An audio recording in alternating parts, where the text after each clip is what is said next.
नमस्ते मंडळी. तुम्हालाही असं वाटतं का कधी पैशाबाबत की मी किती पैसा कमावतो तरीही पैसा काही माझ्याकडे टिकतच नाही.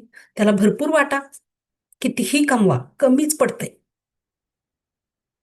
आज काय घरातलं वेगळंच काम निघालं, महिन्याचं काहीतरी वेगळंच काम निघतं, गाडीचंच काम निघालं, घराचंच काम निघालं, किंवा अजून काहीतरी आजारपण आलं. म्हणजे पैसा कमावतोय आपण, पण त्याला वाटा सुद्धा तेवढ्याच आहेत. का बरं असं होतं? कुठेतरी आपल्या बिलीफ सिस्टीममध्ये किंवा माइंडमध्ये काहीतरी असं अडकलेलं आहे थॉट्स, की पैशाविषयी आपले जे विचार आहेत त्या विचारामुळे हे सगळं घडतंय. विश्वास नाही बसत? एक छोटीशी गोष्ट ऐकूया. तर एक श्रीनाथ नावाचा असाच एक माणूस होता, की जो पैशाबाबत खूप विचार करायचा. तो खूप कष्ट पण करायचा.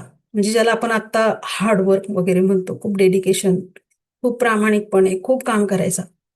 पैसा पण त्याला मिळायचा भरपूर.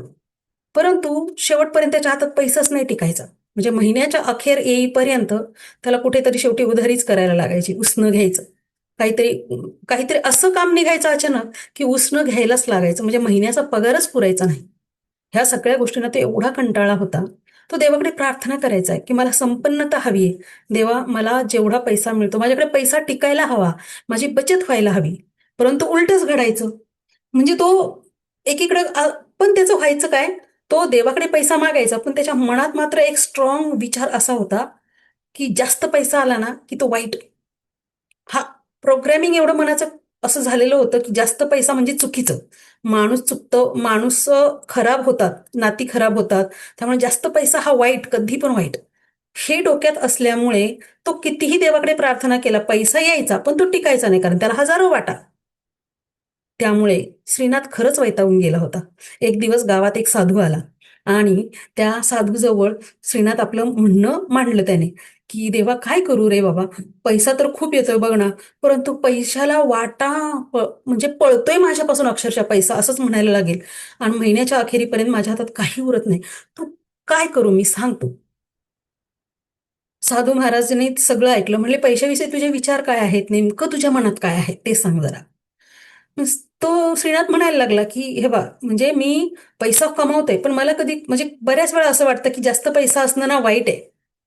तर म्हटलं, हेच साधू महाराज म्हटले, हेच तर तुझ्या दुःखाचं मूळ आहे पैशाबाबत. तू काय विचार करतो, जास्त पैसा असणं वाईट आहे, म्हणून जास्त पैसा तुझ्याकडे टिकत नाही.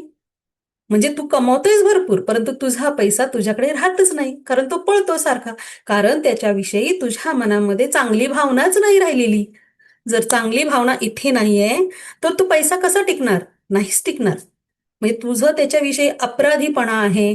तू पैशाला वाईट म्हणतोयस, तू पैशाला दूषण देतोयस, तर मग पैसा तुझ्याकडे कसा टिकेल?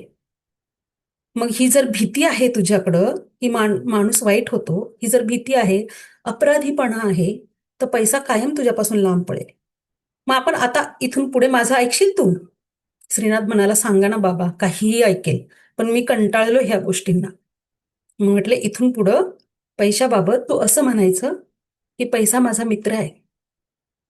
तो खूप माझा चांगला मित्र आहे. तो मला जेव्हा हवं तेव्हा माझ्याकडे भरपूर प्रमाणात उपलब्ध असतो. आणि मी नेहमी संपन्न आहे. आणि थँक यू युनिव्हर्स, अशा प्रकारे म्हणायला सुरुवात कर.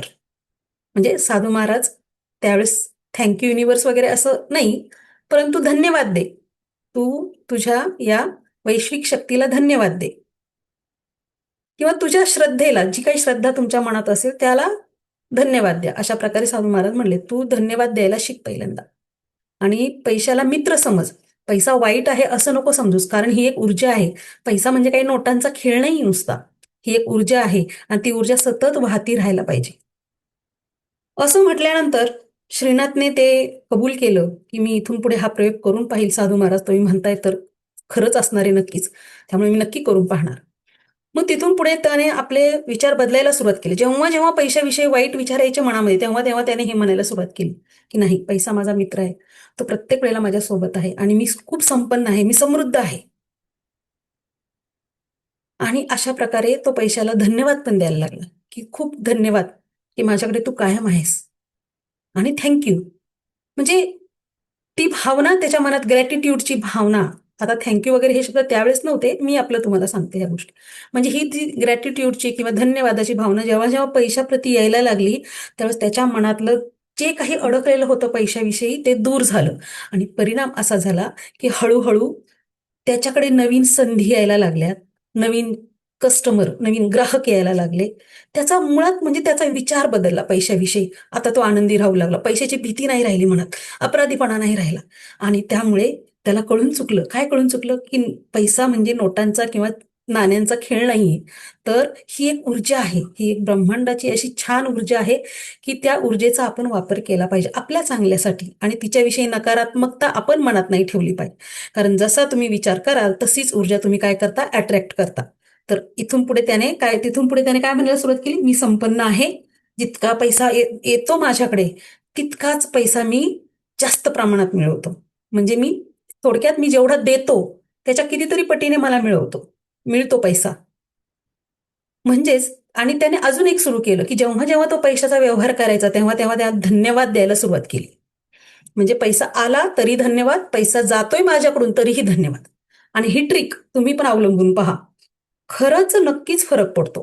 पैशाच्या बाबतीतले तुमचे बिलीफ जे आहेत किंवा जे काही पॅटर्न्स आहेत आपल्या मनातले लहानपणापासून प्रोग्रॅमिंग झालेले ब्रेनमध्ये, लहानपणापासून आपण ऐकलेले की पैशाबाबत खूप निगेटिव्ह, पैसा वाईट आहे, पैसा वाईट आहे, पैशाने माणसं तुटतात, नाती तुटतात, पैशामुळे भांडणं होतात, पैशामुळे लोक पार स्वतः दुसऱ्याचा जीव घ्यायला निघतात, काय आणि काय आणि खूप सारं नकारात्मक.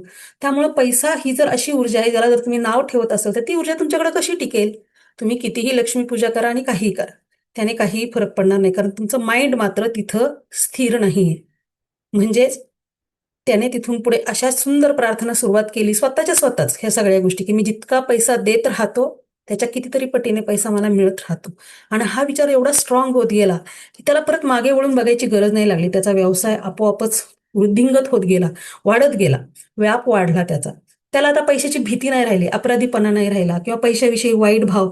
जरी त्याच्यासमोर कोणी बोललं की पैसा वाईट आहे वगैरे तरी तो समजावून सांगायचा, नाही रे बाबा, पैसा वाईट नाही, आपले विचार वाईट आहे.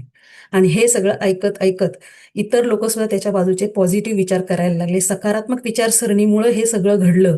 आणि थोडक्यात काय, तर तुम्हाला सुद्धा जर पैशाचं छान नातं तर तयार करायचं असेल तर रोज ही गोष्ट ऐका आणि स्वतःवर विश्वास ठेवा आणि छान वाक्य म्हणायला सुरुवात करा, सकारात्मक विचारसरणी पैशाबाबत सुरू करा म्हणायला. तर कमेंटमध्ये नक्कीच लिहा की मी संपन्न आहे, मी समृद्ध आहे, पैसा माझा मित्र आहे.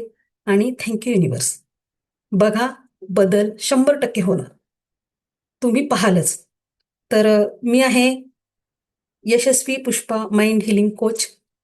आणि तुम्ही पाहत आहात माझं YouTube channel. Thank you for watching. आणि आवडल्यास नक्की सबस्क्राईब करा, लाईक करा, शेअर करा. थँक्यू.